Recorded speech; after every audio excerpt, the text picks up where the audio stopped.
मैं अशोक तिवारी, राष्ट्रीय प्रवक्ता श्री हिंदू तक। सर क्या कहना चाहेंगे जो उदयपुर क्या मतलब पूरे हिंदुस्तान के अंदर जो तहलका मचा हुआ है गुंडागर्दी टाइप का, उसके बारे में सर क्या कहेंगे? मैं तो सबसे पहले ये कहना चाहता हूँ, अपने देश के प्रधानमंत्री जी से अपील करना चाहता हूँ और देश के गृह मंत्री से अपील करता हूँ कि जो व्यक्ति सरेआम ये कह रहा है कि हम ये फरसा अब मोदी के ऊपर चलेगा, ये गड़ासा मोदी के ऊपर चलेगा, इस तरह के आदमियों को तुरंत फांसी की सजा देनी चाहिए। श्री हिंदू तक की ओर से मैं मांग करता हूं कि इस तरह के लोगों को किसी भी कीमत में बख्शा नहीं जाना चाहिए।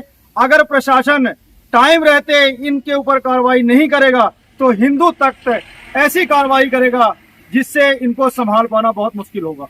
तो बीजेपी की सरकार होने के बावजूद इनके ऊपर कोई ऐसी लगाम नहीं लगाई जा रही है, उसके बारे में क्या कहना चाहेंगे? देखिए, ऐसा है कि ये बीजेपी का, कांग्रेस का, आम आदमी पार्टी का अपना स्टैंड है, लेकिन श्री हिंदू तख्त हमेशा ही जगत गुरु पंचानंद गिरी महाराज जी के दिशा निर्देशों पे काम करता है, आगे भी काम करता रहेगा। जब भी कहीं भी देश की एकता और अखंडता कोई खराब करने की कोशिश करता है, हिंदू तख्त उसका पुरजोर विरोध करता है। और जिस तरह से पहले हमारे देश के प्रधानमंत्री नरेंद्र मोदी जब पंजाब आए थे, पंजाब सरकार ने उनको रोका था, ये कहा गया था कि ये कहीं ना कहीं खालिस्तान मूवमेंट थी और वो मूवमेंट निकली थी। उसी तरह से आज जो ये लोग कह रहे हैं कि आतंकवाद का कोई धर्म नहीं होता, आज सामने आ गया कि आतंकवाद का धर्म है। जो जिहादी हैं वो आतंकवादी बन रहे हैं और उनको लगाम प्रशासन को बहुत जल्द लगानी चाहिए। हमें मांग कर रहे हैं प्रशासन से कि इस तरह के लोगों को पब्लिक के हवाले कर देना चाहिए, क्योंकि इनके मनोबल लगातार बढ़ रहा है। 6-6 महीने जेल में रहते हैं, फिर बाहर आ जाते हैं। तो हम ये कहते हैं, प्रशासन से मांग कर रहे हैं कि इनको टाइम रहते इनको फांसी की सजा दे दी जाए, वरना ऐसा इनके साथ होगा कि कभी भी ये लोग सोच भी नहीं सकते कि कैसा हम करेंगे इनके साथ। आपने अभी इनके मनोबल बढ़ने के बारे में बात की है, तो मनोबल बढ़ने के मतलब आप क्या कहना चाहते हैं कि हिंदुस्तान के कानून में कुछ ना कुछ कमी है अभी? इन लोगों को जब जरूरत पड़ती है तो हिंदुस्तान का कानून ले लेते हैं, जब कुछ लेना होता है।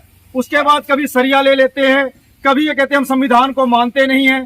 तो ऐसे क्यों दो तरह क्यों? जब इनको कुछ प्रशासन से लेना होता है कहते हैं हमें संविधान चाहिए, जब इनको प्रशासन से नहीं मानना है, प्रशासन के खिलाफ चलना, तो संविधान को मानते नहीं। इस तरह के दुमुहे लोगों को जो दो तरह की बातें करते हैं, इनसे देश निकाला करना चाहिए। प्रशासन को सख्त कार्रवाई करनी चाहिए। अगर प्रशासन कार्रवाई नहीं करेगा, चाहे बीजेपी की सरकार हो चाहे कांग्रेस की सरकार हो, आपके माध्यम से हम ये बताना चाहते हैं कि ऐसा हर्ष कर देंगे कि इन लोगों को देश के अंदर रहना बहुत मुश्किल हो जाएगा। सर आप एक अध्यक्ष है हिंदू तख्त के चंडीगढ़ प्रदेश के, और खालिस्तानी मुद्दे को लेकर हिंदू तख्त ने हमेशा विरोध किया है। अभी खालिस्तान की बात करें तो खालिस्तान की एक खुले आम रैली निकाली गई है अमृतसर के अंदर, वो भी पुलिस प्रोटेक्शन के साथ। तो उसके बारे में क्या कहना चाहेंगे कि सरकार भी साथ में है? देखिए, बड़े दुर्भाग्य की बात है कि जिसका हम लोग विरोध करते हैं उसको पुलिस प्रोटेक्शन दी जाती है। तो जब से नई सरकार आई है, ये कानून व्यवस्था को धज्जियां उड़ा रही है। मैं बार बार गृह मंत्री अमित शाह और नरेंद्र भाई मोदी से आग्रह करूंगा कि समय रहते इसको लगाम लगाएं, कि जिस तरह से हम लोग अनसेफ महसूस कर रहे हैं, लेकिन हमारा हिंदू सुरक्षा समिति हरदम आतंकवादियों के खिलाफ रहा है और हर वक्त रहेगा। मैं देश की एकता और अखंडता को बनाए रखने के लिए किसी भी हद तक जाने के लिए तैयार हूँ। आपने बिल्कुल ठीक कहा कि आज के हिंदू जो है वो बिल्कुल अपने आप को अनसेफ महसूस कर रहे हैं कि एक नूरपुर शर्मा का समर्थन करने वालों ने अपनी दुकान के अंदर जो पोस्टर लगाया हुआ था उसको लेकर उसकी हत्या कर दी गई है। तो उस वजह से भी काफी हिंदुओं के अंदर भय पैदा हो गया। तो उसके बारे में क्या ऐसा नया कदम उठा रहे हैं, क्या आगे ऐसा करने जा रहे हैं हिंदू तक? देखिए, बड़ी निंदनीय घटना है।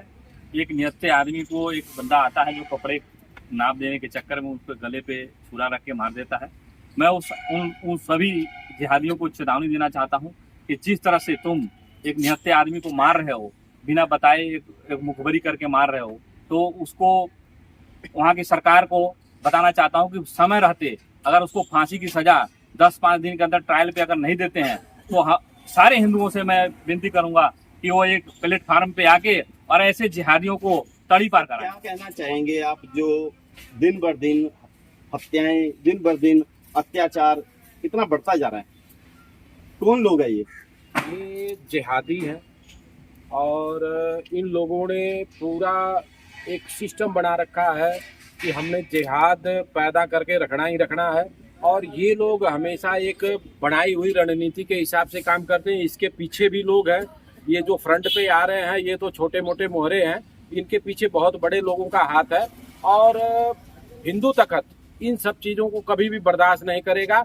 लोग कहते हैं कि जिहादियों का या आतंकवाद का कोई धर्म नहीं है, लेकिन ये आतंकवाद का एक ही धर्म है, और वो जो इस्लाम को मानते हैं वो धर्म ये कहीं ना कहीं इन्वॉल्व होता है, और वही होता है। इस्लाम के मानने वाले लोग ही जो है जिहाद में ज़्यादा रहते हैं।